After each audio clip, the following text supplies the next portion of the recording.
مجال نہیں ہوتی میرے عزیزوں، مسجد، مدرسہ، مزارات اولیاء، حضور کی ذات، قرآن اور اللہ کی ذات یہ بہت بلند ہے۔ صرف تمہاری داڑھی کی طرف بھی انگلی اٹھانے کی کسی کی ہمت نہ ہوتی اگر تم سچے غلام ہوتے، کیونکہ یہ اللہ کا وعدہ ہے، وَلَا تَهِنُوا وَلَا تَحْزَنُوا وَأَنْتُمُ الْأَعْلَوْنَ إِن كُنتُم مُؤْمِنِينَ۔ تم گھبراؤ مت، پریشان مت ہو، تم سب سے زیادہ بلند رہو گے اگر تم سچے ایمان والے ہو۔ کہ 8 مہینے دروازوں کے اندر ایسا بند تھا کہ میرے بچے مجھے نہیں دیکھ سکتے تھے، میرے بھائی بہن مجھے دیکھ نہیں سکتے، مجھے ملاقات کرنے کی بھی اجازت نہیں دی جاتی۔ جب اتنے دروازوں کے اندر بند رکھا گیا تھا جہاں چڑیا بھی نہ اڑے، لیکن میں نے یہ محسوس کیا لاکھوں دلوں میں اللہ رب العزت نے محبت ڈال رکھی تھی۔ اس کی وجہ یہ ہے، چوری کر کے گیا ہوتا، لوٹ مار کر کے گیا ہوتا تو لوگ یہی کہتے کہ کچرا تھا چلا گیا۔ حضور پاک کی بات کر کے جائے تو مرنے کے بعد بھی اللہ اس کو دلوں کے اندر زندہ رکھتا۔ کہ 8 مہینے دروازوں کے اندر ایسا بند تھا کہ میرے بچے مجھے نہیں دیکھ سکتے تھے، میرے بھائی بہن مجھے دیکھ نہیں سکتے، مجھے ملاقات کرنے کی بھی اجازت نہیں دی جاتی۔ جب اتنے دروازوں کے اندر بند رکھا گیا تھا جہاں چڑیا بھی نہ اڑے، لیکن میں نے یہ محسوس کیا لاکھوں دلوں میں اللہ رب العزت نے محبت ڈال رکھی تھی۔ اس کی وجہ یہ ہے، چوری کر کے گیا ہوتا، لوٹ مار کر کے گیا ہوتا تو لوگ یہی کہتے کہ کچرا تھا چلا گیا۔ حضور پاک کی بات کر کے جائے تو مرنے کے بعد بھی اللہ اس کو دلوں کے اندر زندہ رکھتا۔ آج جو یہ پروپیگنڈا پھیلا کر کے سمجھایا جا رہا ہے، اس پروپیگنڈے کو بدل کر کے دکھاؤ کہ نہیں، جھوٹ ہماری خصلت نہیں ہے، بددیانتی ہماری عادت نہیں ہے، بلاتکاری ہم میں سے نہیں ہو سکتے، چور چمار ڈاکو نشہ خوری یہ ہم میں نہیں ہو سکتی۔ یہ ساری خصلتوں کو اپنے معاشرے سے دور کر کے پھر ثابت کر کے بتاؤ کہ حضور پاک کا غلام جدھر سے گزرتا ہے خوشبوئیں پھیلا کر جاتا ہے۔ مجال نہیں ہوتی میرے عزیزوں، مسجد، مدرسہ، مزارات اولیاء، حضور کی ذات، قرآن اور اللہ کی ذات یہ بہت بلند ہے۔ صرف تمہاری داڑھی کی طرف بھی انگلی اٹھانے کی کسی کی ہمت نہ ہوتی اگر تم سچے غلام ہوتے، کیونکہ یہ اللہ کا وعدہ ہے، وَلَا تَهِنُوا وَلَا تَحْزَنُوا وَأَنْتُمُ الْأَعْلَوْنَ إِن كُنتُم مُؤْمِنِينَ۔ تم گھبراؤ مت، پریشان مت ہو، تم سب سے زیادہ بلند رہو گے اگر تم سچے ایمان والے ہو۔ الحمدللہ، الحمدللہ الحنان المنان الذي خلق الإنسان وعلمه البيان، والصلاة والسلام على رسوله سيد الإنس والجان وعلى آله وأصحابه ذوي الخير والإحسان، أما بعد، فأعوذ بالله من الشيطان الرجيم، بسم الله الرحمن الرحيم، هو الذي أرسل رسوله بالهدى ودين الحق ليظهره على الدين كله، صدق الله مولانا العظيم۔ بارگاہ رسالت معاب صلی اللہ علیہ وسلم میں درود پاک کا ہدیہ پیش کریں۔ اللہم صلی علی سیدنا و مولانا محمد معدن الجود والکرم وآلہ واصحابہ الکرام وابنہ الکریم وبارک وسلم صلاة دائمة سرمدا ابدا۔ پھونکوں سے یہ چراغ بجھایا نہ جائے گا،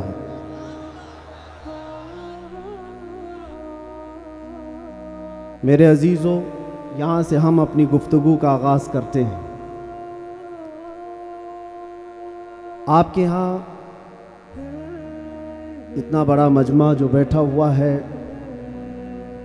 میں محسوس کرتا ہوں کہ علم کا ایک قلعہ آپ کے پاس موجود ہے، علماء کا ایک ذخیرہ موجود ہے، اور بہترین بولنے والے علماء ہیں۔ ناظم اجلاس مجھ سے پیشتر جس طرح سے انہوں نے مدرسے کا تعارف کرایا ہے، اللہ تعالیٰ اس مدرسے کو ہمیشہ شاد و آباد رکھے، مرکز اہل سنت و جماعت مرکز عشق رسول بنا ہے. ہماری یہاں پر اتنے لمبے سفر کر کے آنے کی ضرورت نہیں ہوتی، اور میں یہ جانتا ہوں کہ لوگ سننا کم اور دیکھنا زیادہ چاہتے ہیں، اور اس کی وجہ بھی ہے کہ دنیا اپنے اپنے حساب کے مجرے کرنے والے سیلیبریٹیز کو دیکھتی ہے. تو یہ امت محمدیہ ہے، نبی کے قیدی کو دیکھنا چاہتی ہے. ظاہر سی بات ہے، جیل سے چھوٹنے کے بعد آدمی چہرہ چھپا کے گھومتا ہے. ہوتا ایسی ہی ہے، جیل کاٹ کے آیا ہے، سزا کاٹ کے آیا ہے، لوگ اس کو دیکھ کر کے تانے مار رہے ہوتے ہیں اور وہ منہ چھپا کر گھوم رہا ہوتا ہے. لیکن یہ قانون ہر جگہ فٹ نہیں ہوتا. وہ اور ہوتے ہیں جو چہرہ چھپا کے گھومتے ہیں، جو نبی کے نام پر جاتے ہیں، وہ یہاں بھی چہرہ اٹھا کے جیتے ہیں، اور انشاءاللہ قیامت کے دن بھی چہرہ ان کا سرخرو رہے گا. اس لیے کہ اقبال نے بہت اچھی بات کہی، آبرو ما زنا میں مصطفیٰ است. ہم سب کی عزت و آبرو مصطفیٰ کے نام سے وابستہ ہے. اور اللہ کریم قرآن عظیم میں ارشاد فرماتا ہے، وَلِلَّهِ الْعِزَّةُ وَلِرَسُولِهِ وَلِلْمُؤْمِنِينَ. عزت اللہ کی ہے، رسول کی ہے، اور مومنین کے لیے ہے.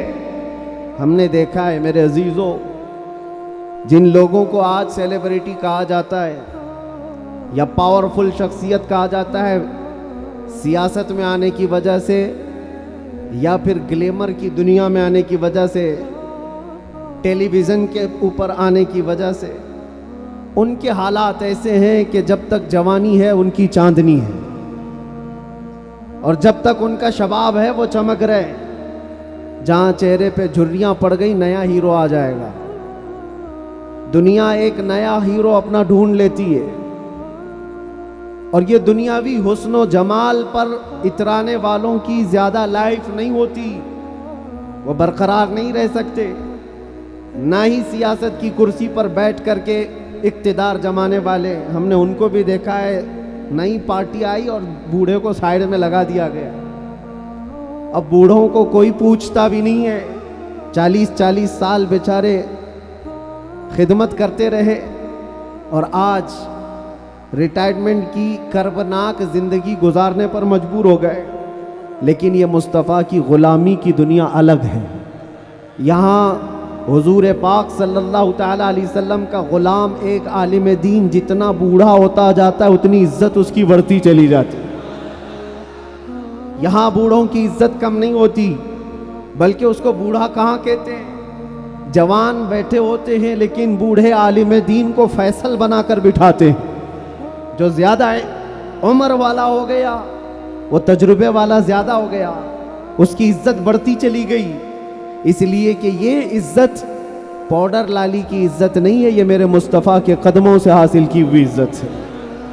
ہم نے دیکھا ہے مرشد گرامی حضور تاج الشریعہ بدر الطریقہ کو عمر 75 سال کی ہو گئی، بڑھاپا تھا، لیکن ایک جگہ انہیں بٹھا دیا جائے اور لاکھوں کو ایک طرف، دنیا لاکھوں کو دیکھنا چھوڑ دے گی، اس ایک مرد قلندر پر دیکھتی رہ جائے. کیا یہ حقیقت نہیں؟ ان کو دیکھی ہوئی آنکھیں موجود ہوں گی. وہ حسن و جمال نبی پاک صلی اللہ تعالیٰ علیہ وسلم کی غلامی سے حاصل کیا ہوا حسن و جمال ہے. اسی لیے میرے عزیزوں یاد رکھو، اسی بات پر میں کہتا ہوں، آبرو ما زنا میں مصطفیٰ است. ہم سب کی عزت و آبرو مصطفیٰ کے نام سے ہے. ہرچے دری دنیا باد مصطفیٰ است. جو کچھ اس دنیا میں ہمارے پاس ہے وہ نبی کے بعد ہے. جو بھی رشتہ ناتا ہے، جو بھی تعلق ہے، وہ سب حضور پاک کے بعد ہے. نبی سے ہو جو بیگانہ اسے دل سے جدا کر دے. پدر مادر برادر جان و مال ان پر فدا کر دے. یہ ایمان کا تقاضا ہے، اور ایمان اسی کا نام ہے. اور اعلیٰ حضرت امام اہل سنت فاضل بریلوی کیا فرماتے ہیں؟ ایمان کسے کہتے ہیں؟ اس کی دو چند مثالیں آپ کے سامنے رکھتا ہوں. اور جب یہ ایمان آ جائے تو میرے عزیزوں، یہ جو آندھیاں چل رہی، یہ جو طوفان آئے ہوئے ہیں یہ رخ موڑ لیں گے، اس لیے کہ سنا ہے قدسیوں سے میں نے کہ وہ شیر پھر ہوشیار ہوگا۔ اقبال نے کہا تھا نکل کر کے صحرا سے جس نے الٹ دیا تھا تخت روما کو، سنا ہے قدسیوں سے میں نے کہ وہ شیر پھر ہوشیار ہوگا۔ وہ مکہ کے رہنے والے، مدینہ طیبہ کی چٹائیوں پر بیٹھنے والے، ایک کھجور پر پورا دن اکتفا کرنے والے، پیوند لگے کپڑے پہننے والے، وہ رسول پاک کے غلام، لیکن نکلے تھے مکہ سے پیوند لگے کپڑے بغیر چپل کے، اس وقت کی 2 سپر پاور طاقتوں کو گھٹنے ٹیکنے پر مجبور کر دیا تھا۔ تخت روما کو الٹ دیا تھا، رومن ایمپائر اور پرشین ایمپائر جن کو قیصر و کسریٰ کہا جاتا ہے، دونوں کو جھکنے پر مجبور کر دیا تھا۔ تاریخ کی یہ سچائیاں بتاتی ہیں۔ کون لوگ تھے وہ؟ خالد بن ولید سیف اللہ المسلول 4 لاکھ صلیبیوں کے سامنے مقابلے کے لیے کھڑے تھے، تو صلیبیوں کے بادشاہ نے کہا تھا کہ یہ عرب کے بدو یا عرب کے دیہاتی لوگ ہم سے لڑنے آئے جو رومن ایمپائر کے فوجی ہیں، اسلحے سے لیس ہیں، طاقت سے بھرپور ہیں۔ تو خالد بن ولید نے کیا کہا تھا جانتے ہو؟ آپ نے کہا تھا رومیو، جس طرح تمہارے فوجی شراب پسند کرتے ہیں، ہم وہ فوج لے کر کے آئے ہیں، تمہاری شراب سے زیادہ ہم شہادت پسند کرتے ہیں۔ یہ وہ لوگ ہیں جو شہادت کے لیے جیتے۔ عزیزان گرامی وقار، وہ ایمان کامل جب آ جائے تو پھر یہ طوفان اور یہ آندھیاں اپنا رخ موڑ لیں گی۔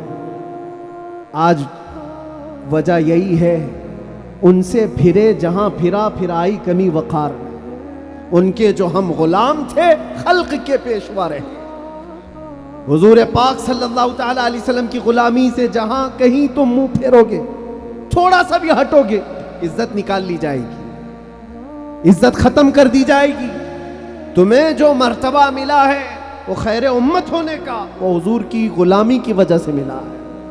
عمر ابن خطاب رضی اللہ تعالیٰ عنہ 36 لاکھ اسکوائر کلومیٹر پر حکومت کرتے تھے، تب آپ نے یہ نہیں کہا خطاب کا بیٹا عمر اتنے بڑے خطے پر نگران حکومت کر رہا ہے، بلکہ آپ نے کہا تھا ہمیں آج جو عزت ملی ہے وہ حضور کی غلامی کی وجہ سے ملی۔ وہ فخر یہ کرتے تھے۔ خالد بن ولید 125 جنگوں میں گئے، ہر جگہ فتح یابی، ہر جگہ فتح۔ کبھی خالد بن ولید نے یہ نہیں کہا میرے بازوؤں میں وہ طاقت ہے کہ میں ہر پہلوان کو زیر کر دیتا ہوں، جس جنگ میں جاتا ہوں فتح کے جھنڈے گاڑ دیتا ہوں۔ نہیں، خالد بن ولید کا ایمان تو یہ تھا کہ ان کے سر پر ایک ٹوپی تھی جس میں حضور کے 3 موئے مبارکہ تھے۔ وہ فتح کا صحرا انہی موئے مبارک کو دیتے اور کہتے یہ نسبت میرے ساتھ ہے، اس لیے اللہ مجھے ہر جگہ فتح عطا کرتا ہے۔ انہیں جو عزتیں ملی تھی دنیا میں، جو اقتدار ملا تھا، وہ حضور کی غلامی کی بنیاد پر، اور آج ہمارے پاس جو عزت ہے وہ حضور کی غلامی کی وجہ سے۔ نبی پاک صلی اللہ تعالیٰ علیہ وسلم کی بات کرتے رہو۔ ایک جملہ میں اکثر کہا کرتا ہوں، ان کی بات کرو ہر دل پہ راج کرو، ان کی بات کرو ہر دل پہ راج کرو۔ دیکھنا آپ جو اس مذہب میں اس طریقے پر جتنا بڑھتا جاتا ہے اللہ اس کی عزت میں اضافہ کرتا ہے۔ تم اگر 70 دروازوں میں بند ہو کر کے بھی بیٹھے رہو، اللہ تمہاری محبت خلق کی دلوں کے اندر ڈالتا ہے۔ ہم نے ایسے ایسے علاقوں کا سفر کیا جس کا نام میں نے زندگی میں کبھی سنا ہی نہیں، گاؤں ہے، دیہات ہے۔ راجستھان کے علاقے سے کچھ حضرات آئے تھے، نہایت غریب علاقے کے لوگ، اور مجھ سے بعد رمضان آ کر ایک مفتی صاحب تھے، اس کے نمائندے تھے، انہوں نے کہا ہمارے قافلے میں یا جس جگہ سے میں نمائندہ بن کر کے آیا ہوں وہاں کے لوگوں میں غریب لوگ ہیں، 3 مہینے تک انہوں نے صرف آپ کے لیے روزے رکھے، مطلب اللہ رب العزت کے لیے، کہ آپ جب اندر تھے ان روزوں کے ذریعے سے اللہ تبارک و تعالی رحم فرمائے۔ یہ باتیں میں نے ایک جگہ سے نہیں، دنیا کے کتنے خطوں سے سنا۔ ہر جگہ سے لوگ یہ جو دعاؤں کا سلسلہ رکھے ہوئے تھے، کس نے ان کو دعاؤں کے لیے آمادہ کیا تھا؟ کون ہے؟ یہ ساری خلقت مجھے پہچاننے والی کیسے بن گئی؟ ان کے دلوں کے اندر کون ڈالا کہ 8 مہینے دروازوں کے اندر ایسا بند تھا کہ میرے بچے مجھے نہیں دیکھ سکتے تھے، میرے بھائی بہن مجھے دیکھ نہیں سکتے، مجھے ملاقات کرنے کی بھی اجازت نہیں دی جاتی، جب اتنے دروازوں کے اندر بند رکھا گیا تھا جہاں چڑیا بھی نہ اڑے۔ لیکن میں نے یہ محسوس کیا، لاکھوں دلوں میں اللہ رب العزت نے محبت ڈال رکھی تھی۔ اس کی وجہ یہ ہے، چوری کر کے گیا ہوتا، لوٹ مار کر کے گیا ہوتا تو لوگ یہی کہتے کہ کچرا تھا چلا گیا۔ حضور پاک کی بات کر کے جائے تو مرنے کے بعد بھی اللہ اس کو دلوں کے اندر زندہ رکھتا۔ یہ تو قید خانے کے اندر گیا جہاں سے آنے کی امید ہوتی ہے، قبر کے اندر بھی جائے تو اللہ تعالیٰ اس کا نام زندہ رکھتا ہے۔ اسی لیے میرے عزیزوں، ایک نقطے کو سمجھ جاؤ، حضور پاک صلی اللہ تعالیٰ علیہ وسلم کی محبت اور ان کی غلامی یہ اصل ایمان ہے، اور یہ ایمان جس وقت آ جائے بڑے بڑے طوفانوں کا وہ مقابلہ کر سکتا ہے۔ آج پوری دنیا کے مشاہدے سے یہ پتہ چلتا ہے، ہنگامے اتنے ہو چکے، اتنے خطرناک طریقے سے امت کو لرزا دیا گیا ہے، لیکن اس امت کا حال یہ ہے کہ یہ خواب گراں میں ہے، یہ ایک لمبی نیند میں ہے۔ ہمارے نوجوان، وہ بچے جن کو میں آج بھی نشے کے اڈوں پر دیکھتا ہوں تو دل روتا ہے۔ جیل کے قیدیوں میں اکثر وہ لوگ تھے جو نشہ کرتے تھے یا بیچتے تھے، پکڑے گئے اور اندر آئے۔ نام کتنے اچھے ہیں تمہارے اور کام کس طرح کے ہیں۔ کئی لوگوں نے توبہ کیا، لیکن وہ ایک جیل کی بات نہیں، یہاں تقریباً 10 جیلوں میں یہی حال ہے۔ اے نوجوانوں، یاد رکھو ایک بات، اگر حضور سے محبت کرتے ہو تو ہر جمعرات کو تمہارے اعمال فرشتے حضور کی بارگاہ میں لے جاتے ہیں۔ ہر جمعرات کو فرشتے تمہارے نام کے ساتھ حضور کی بارگاہ میں پیش کرتے ہیں، فلاں بن فلاں نے ہفتے بھر یہ کام کیے۔ حضور پاک صلی اللہ علیہ وسلم فرماتے ہیں، میں اپنے ہر امتی کو اس کے باپ کے نام سے پہچانتا ہوں، ہر امتی کو پہچانتا ہوں۔ جب اس کے برے اعمال مجھ تک پہنچائے جاتے ہیں تو مجھے غم ہوتا ہے، میں استغفار کرتا ہوں اللہ کی بارگاہ میں، اور جب اچھے اعمال پیش کیے جاتے ہیں تو اللہ کی بارگاہ میں شکر بجا لاتا ہوں۔ تھوڑا اپنی زندگی کے اوپر نظر ڈال کر دیکھو، کتنے ہفتے ایسے گزر گئے ہوں گے کہ جب ہمارے برے اعمال حضور کی بارگاہ میں پیش کیے جا رہے ہیں۔ کیا یہ اب بھی بدلنے کا وقت نہیں ہے نوجوانوں؟ دنیا یہ چاہتی ہے کہ تم نشے کے اڈوں میں کھوئے رہو۔ کچھ علاقوں میں ایسے بھی میں نے دیکھے ہیں جہاں بڑے بڑے لوگوں کا انہیں سپورٹ ہے کہ کرو تم نشہ، بیچو تم نشہ، تمہاری نسلیں برباد ہو جائیں، تمہارا علاقہ برباد ہو جائے۔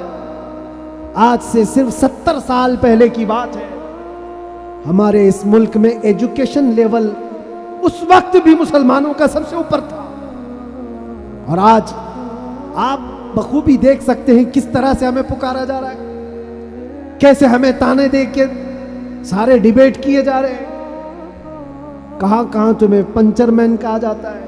کیوں؟ یہ وہ قوم ہے جو پوری دنیا کو علم سکھانے آئی ہے، خیر امت تم تھے، ان سے پھرے جہاں پھرا پھرائی کنی وقار۔ آپ کو ایک بات میں بتاؤں، یہ رونا کب تک روتے رہو گے؟ یہ ہماری جائیدادیں لوٹ رہے ہیں، یہ ہمارے وقت کی املاک کو ہڑپ کرنے جا رہے ہیں۔ دین پر، قرآن پر، اسلام پر، حضور کی ذات پر، ہر چیز پر نشانے اور ہر چیز پر انگلیاں اٹھائی جا رہی۔ تم کب تک احتجاج کرتے رہو گے؟ کب تک سڑکوں پر آؤ گے؟ کب تک اپنی آوازیں اٹھا کر کے پوچھتے رہو گے؟ کیا تمہارا کام صرف اتنا ہی رہ گیا؟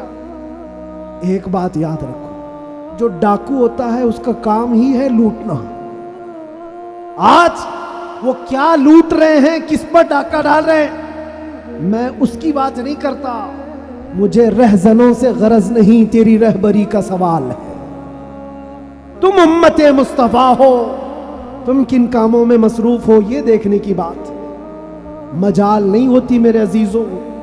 مسجد، مدرسہ، مزارات اولیاء، حضور کی ذات، قرآن اور اللہ کی ذات یہ بہت بلند ہے۔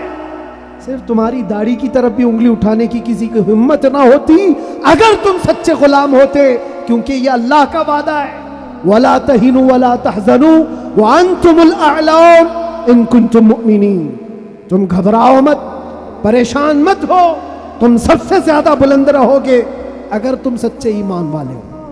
اور ایمان کسے کہتے ہیں؟ ایمان کسے کہتے ہیں؟ لا یؤمن احدکم حتی اکون احب الیہ من والدہ وولدہ والناس اجمعین۔ یہ میرے آقا صلی اللہ علیہ وسلم فرماتے ہیں تم میں سے اس وقت تک کوئی پورا مومن نہیں ہو سکتا جب تک کہ ساری دنیا تمہارے مال، اولاد، ماں باپ سب سے زیادہ مجھ سے محبت نہ کرے۔ اور ابھی میں سوال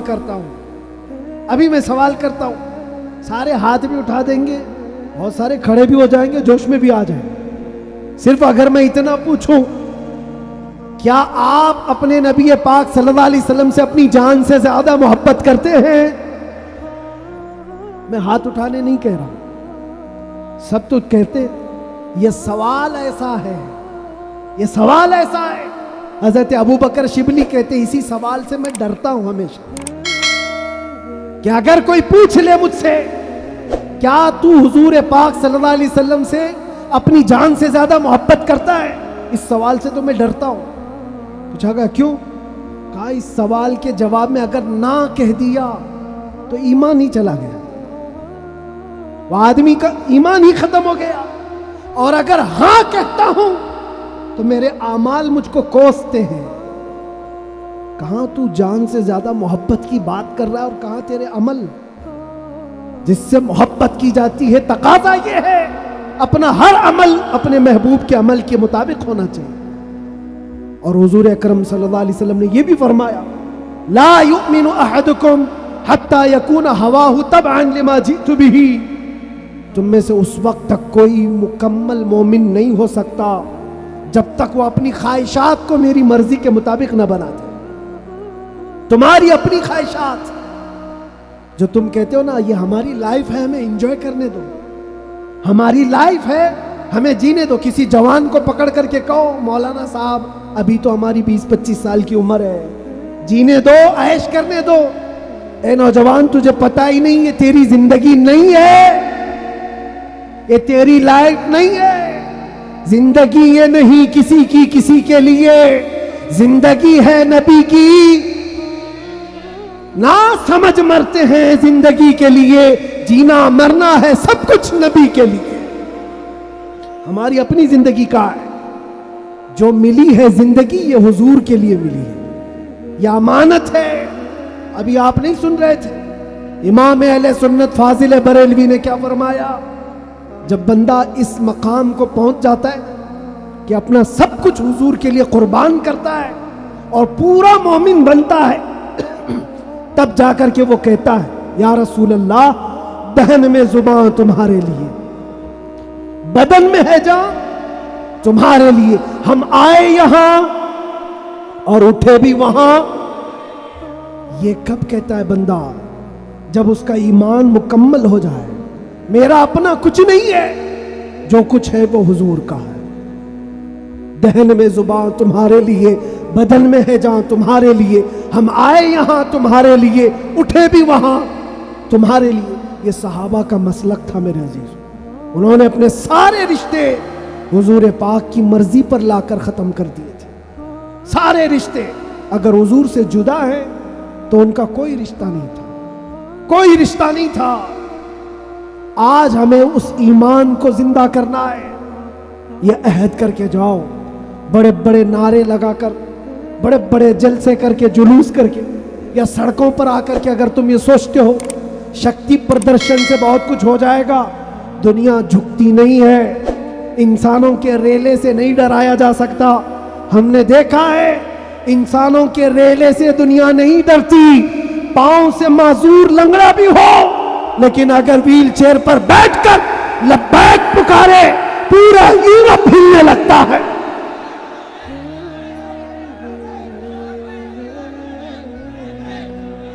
دنیا یہ سیلاب سے نہیں ڈر رہی.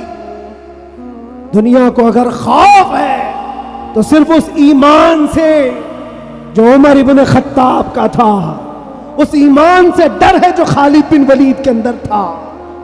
اسی لیے انگریز آج سے 100 سال پہلے کیا کہہ کر کے گئے تھے پتہ ہے؟ ہمارے بارے میں یہ کہہ کر کے گئے تھے، یہ فاقہ کش موت سے ڈرتا نہیں، ذرا روح محمدی اس کے بدن سے نکال دو. وہ یہ کہتے تھے روح محمدی اس کے بدن سے نکال دو. ڈر اسی بات سے ہے، ڈر اسی بات سے ہے. جہاں روح محمدی آ گئی دنیا کو پتا ہے یہ سویا ہوا شیر جاگ گیا تو بہتوں کی نیند حرام کر دے گا. جتنے کتے ہیں سب بل میں چلے جائیں گے. حقیقت ہے جتنے کتے ہیں سب بل میں چلے جائیں.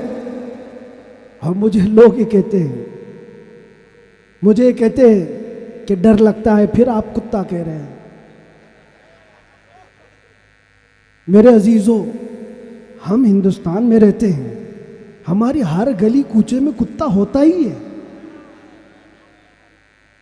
مجھ سے باضابطہ طریقے سے سوال جواب کر رہے تھے، آپ تقریر میں اس طرح سے کہہ رہے ہو، کتا کہہ رہے ہو، کتا کہہ رہے ہو. میں نے کہا کس کو کہہ رہے ہو؟ میں نے کہا کتے کو کتا کہا. کس کو کہا جائے گا؟ ہم کتے کو کتا نہ کہیں تو آپ بولے ٹامی بولے. عزیزان گرامی وقار، مجھے اس سے لینا دینا نہیں ہے. بات یہ ہے کتے کیوں بھونک رہے ہیں اس سے کیا غرض، شیر کیوں سویا ہے اس سے غرض ہے. شیر کیوں سویا ہے اس سے مجھے غرض ہے. نبی پاک صلی اللہ تعالیٰ علیہ وسلم کی امت بزدل تو نہیں ہو سکتی، بزدل نہیں ہو سکتی. ہم کفن بردوش ہیں. ہم دنیا میں آئے اللہ اکبر سن کر کے آئے اور جائیں گے تو اللہ اکبر سن کر جائیں گے. ہے یا نہیں؟ پیدا ہوئے تھے تو کانوں میں کیا سن گئے؟ کسی مولوی صاحب نے اذان دی تھی کہ نہیں دی تھی؟ اللہ اکبر کہا تھا کہ نہیں کہا تھا؟ ارے جس دن پیدا ہوئے تھے اسی دن کہا تھا. کیوں کہا تھا؟ یہ تجھے پتا چلے اللہ اکبر کا مطلب اللہ سب سے بڑا ہے، باقی کوئی بڑا نہیں ہے. دوسرے سے ڈرنے کی ضرورت نہیں، اللہ سب سے بڑا ہے. اور جب مرو گے تو امام صاحب جنازے پہ کھڑے ہو کر کے کیا کہیں گے؟ نماز کے لیے رکعت باندھیں گے کہ نہیں؟ اللہ اکبر. جاتے ہوئے بھی ہمارا یہ قانون ہے کہ وہ اللہ کو سب سے بڑا مان کر کے جا رہا ہے. تو پھر یہ بیچ کی زندگی میں ایرے غیرے نتھو کھیرے سے ڈر کیوں؟ زیادہ سے زیادہ یہاں یہ ہوگا جو ہمارے ساتھ ہوا ہے. میاں یہ تو چند دنوں کی بات تھی. صحابہ اکرام میں وہ لوگ ہیں جو 16 سال تک قید کی سزائیں کاٹے ہیں. حضور پاک صلی اللہ علیہ وسلم کے زمانے میں 16 سال تک قید رکھا گیا. وہ بھی آج مثالیں بہت ہیں، موجود ہیں. آزمائش کا دور، اگر اللہ نے ہماری زندگی میں یہ لکھا ہے تو وہ قبول کرو. اور یہاں آئے ہیں مرنے کے لیے، موت تو آنی ہے سب کی، لیکن ایک مومن موت سے ڈرتا نہیں. کیوں؟ موت اس کے لیے حادثہ ہے جس کا یہ سوچنا ہے کہ مرنے کے بعد جلنا ہے، مرنے کے بعد پھر پتہ نہیں کس شکل میں پیدا ہونا ہے. کتا پیدا ہونا ہے، بلی پیدا ہونا ہے، چوہا پیدا ہونا ہے، سانپ پیدا ہونا ہے. ڈر ہے. مومن موت سے ڈرتا نہیں، اس لیے کہ مومن کا یہ عقیدہ ادھر آنکھ بند ہوگی ادھر دیدار مصطفیٰ ہوگا. اور قبر میں بھی جائے تو کیا خوب کہا ہے ایک عاشق رسول نے، کیا خوب کہا ہے. جب منکر نکیر آ کر اسے اٹھائیں گے سوال جواب دینے کے لیے، تو عاشق مصطفیٰ جو قبر میں گیا وہ کیا کہتا ہے؟ اب تو پائے ناز سے اے فرشتوں کیوں اٹھوں، ارے مر کے پہنچا ہوں یہاں اس دل ربا کے واسطے۔ جس کے لیے مرا تھا وہ بھی تو وہاں ہوں گے۔ بس میرے عزیزو، گفتگو کو سمیٹتے ہوئے میں صرف اتنی بات کہوں گا، ان کے جو ہم غلام تھے، خلق کے پیشوا رہے، ان سے پھرے، جہاں پھرائی کمی وقار میں، تمہیں اللہ قرآن میں فرماتا ہے تم باعزت رہو گے، بلند رہو گے، کامیاب رہو گے، شرط یہ ہے کہ ہمیشہ ایمان کے ساتھ رہو، ایمان کے ساتھ رہو۔ اور ایمان کون سا ہے؟ مسجد میں تم سچے ہو گئے، بازار میں جھوٹے ہو گئے، یہ ایمان کا تقاضا نہیں ہے۔ تم تجارت پر بیٹھے ہو، لوگوں کو دھوکہ دے رہے ہو یا پھر چیٹنگ کر رہے ہو، یہ ایمان کا تقاضا نہیں۔ ایک صحابی رسول ہیں حضرت نعمان، ایک ملک گئے، وہ بادشاہ عیسائی تھا۔ جب اسے خبر ملی کہ عرب کے محمد صلی اللہ علیہ وسلم کا ایک سفیر آیا ہوا ہے، ایمبیسیڈر آیا ہے، تو اس بادشاہ نے ریشم کا قالین بچھایا اور سونے کی کلائی کی ہوئی کرسی رکھا ان کے استقبال کے لیے۔ لیکن جب وہ آئے، صحابی رسول حضرت نعمان، اپنی تلوار سے انہوں نے وہ قالین کو ہٹا دی، جو ریشم کا قالین بچھا ہوا تھا ہٹا دیا، کہا میں زمین پر چل کر جاؤں گا۔ پھر جب کرسی دیکھی سونے کی ہے، ہٹا دیا، کہا میں عام کرسی پر بیٹھوں گا۔ بادشاہ نے کہا اتنا ایٹیٹیوڈ ہے، ہم نے آپ کی عزت کے لیے سب کیا تھا، ہم بہت عزت کرتے ہیں آپ کی، محمد صلی اللہ علیہ وسلم کے آپ سفیر بن کر کے آئے۔ اس صحابی نے کیا جواب دیا؟ کہا میں جس نبی کا ماننے والا ہوں، اس نبی نے فرمایا مرد کے لیے ریشم کا استعمال حرام ہے، مرد کے لیے سونے کا استعمال حرام ہے، میں حرام چیز کا استعمال نہیں کر سکتا۔ وہ کہاں تھے؟ دوسرے ملک میں تھے۔ حضور کہاں ہیں؟ مدینے میں۔ بادشاہ نے کہا آپ تو بہت دور ہیں، وہ نبی کے ملک سے کافی دور ہے، یہاں اگر آپ استعمال کر بھی لیں تو کیا خبر؟ اس صحابی نے جلال میں کہا میرا ایمان یہ ہے میں جس خطے میں بھی رہوں گا میرے نبی کا غلام بن کر رہوں گا، دھوکہ نہیں دے سکتا اپنے نبی کو کہ یہاں پر حضور کا غلام ہوں اور کسی جگہ غلام نہیں ہے۔ آپ سب کی بھی زندگی ایسی ہو کہ دنیا تمہیں کسی بھی جگہ دیکھے تو پہچان لے کہ حضور کا غلام ہے، سچ بولتا ہے، دھوکہ نہیں دیتا، جھوٹ نہیں بولتا۔ یہ تمہاری خصلتیں ہونی چاہیے، تمہاری عادتیں ہونی چاہیے۔ آج اگر کوئی یہ پوچھے نشہ کہاں ملتا ہے تو تمہارے محلے کی طرف کوئی اشارہ نہ کرے، کوئی تمہارے محلے کی طرف نہ آئے۔ سب کی یہ ذمہ داری ہر نوجوان کی کہ جانتے ہو حضور فرماتے ہیں تمہارے تلوے میں کانٹا بھی چبھے تو اس کے درد کا مجھے احساس ہوتا ہے، وہ نبی۔ اور تم اگر نشہ کر کر کے اپنے آپ کو تباہ کر لو گے، اپنے آپ کو برباد کر لو گے، تو اس رسول کو بھی آپ ٹھیس پہنچا رہے ہو، حضور پاک صلی اللہ تعالی علیہ وسلم کو تکلیف پہنچا رہے ہو۔ بدلو اپنی اس زندگی کو، اور میرا میسج یہی ہے اٹھو وہ گر نہ حشر نہ ہوگا پھر کبھی، دوڑو کے زمانہ چال اپنی چل گیا، قوت عشق سے ہر پست کو بالا کر دو، دہر میں نام محمد سے اجالا کر دو، دہر میں نام محمد سے اجالا کر دو۔ اور یہ جو رونا ہے ہمارا، یہ سارے مسئلوں کا حل کیا ہوگا، ہمارا فیوچر کیا ہوگا، ہمارا مستقبل کیا ہوگا؟ ارے اللہ کریم قرآن میں فرمایا ہے، جس سے میں اپنی گفتگو کا آغاز کیا تھا، پھونکوں سے یہ چراغ بجھایا نہ جائے گا، یہ دین اسلام تمہارے اور ہمارے باپ سے چلایا نہیں جائے گا، یہ اللہ کریم کا نظام ہے۔ چنگیز بھی آئے، ہلاکو بھی آئے، بڑے بڑے آئے، سڑے سڑے آئے، اس درخت کو ہلانے کی کوشش کرتے رہے، اور نام و نمود بھی ختم، نام و نمائش بھی ختم، سب چلے گئے، باقی مگر اب تک نام و نشاں ہمارا، یونان و مصر و روما سب مٹ گئے جہاں سے، باقی مگر ہے اب تک نام و نشاں ہمارا۔ اقبال نے یہ سچ کہا تھا، توحید کی امانت سینوں میں ہے ہمارے، آسان نہیں مٹانا نام و نشاں ہمارا۔ اس بات کو یاد رکھو، تمہارے مٹ جانے سے میرے قتل ہو جانے سے اسلام نہیں مٹتا، اسلام ختم نہیں ہوتا۔ اندھے لوگ اگر یہ سوچ کر کے بم برسا رہے ہوں، قتل عام کر رہے ہوں، تو انہیں کان کھول کر سوچ لینا چاہیے کربلا کی دھرتی پر امام حسین کے پورے خاندان کو قتل کر دیا گیا، اس وقت جب اسلام نہیں رکا تھا تو اس سیلاب سے کبھی اسلام نہیں رکنے والا۔ یہ صبح قیامت تک چمکتا دمکتا رہے گا۔ اللہ فرماتا ہے وَلَوْ كَرِهَ الْكَافِرُونَ، اگرچہ کافروں کو اچھا نہ لگے، اللہ تعالیٰ اس دین کو غالب رکھے گا۔ آپ بدلو اپنی زندگی کو، سچے مسلمان بنو، سچے اسلام کی پیروی کرو، تاکہ دنیا کو آج جو یہ پروپیگنڈا پھیلا کر کے سمجھایا جا رہا ہے، اس پروپیگنڈے کو بدل کر کے دکھاؤ کہ نہیں، جھوٹ ہماری خصلت نہیں ہے، بددیانتی ہماری عادت نہیں ہے، بلاتکاری ہم میں سے نہیں ہو سکتے، چور چمار ڈاکو نشہ خوری یہ ہم میں نہیں ہو سکتی۔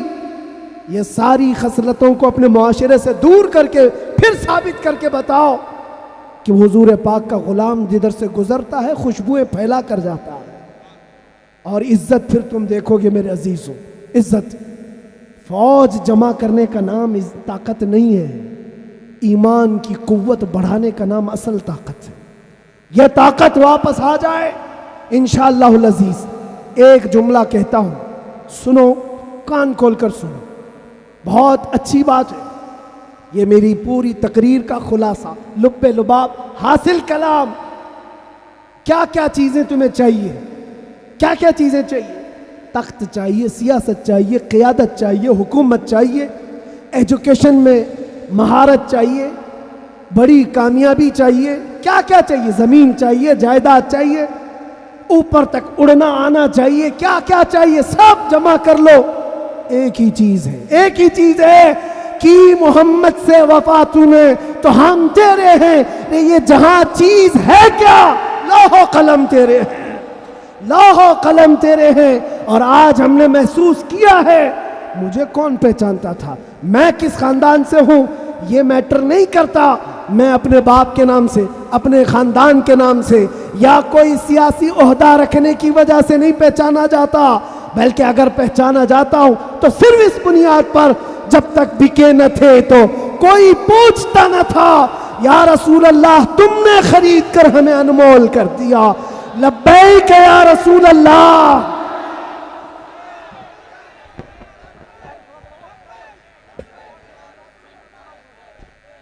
صلاۃ و سلام، جلدی آؤ جلدی آؤ۔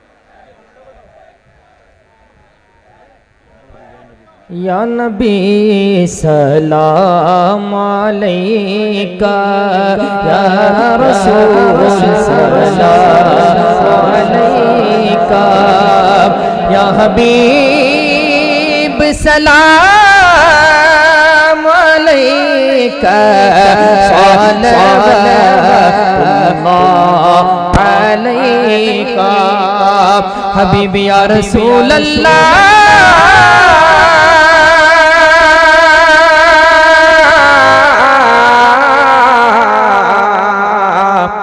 آپ کا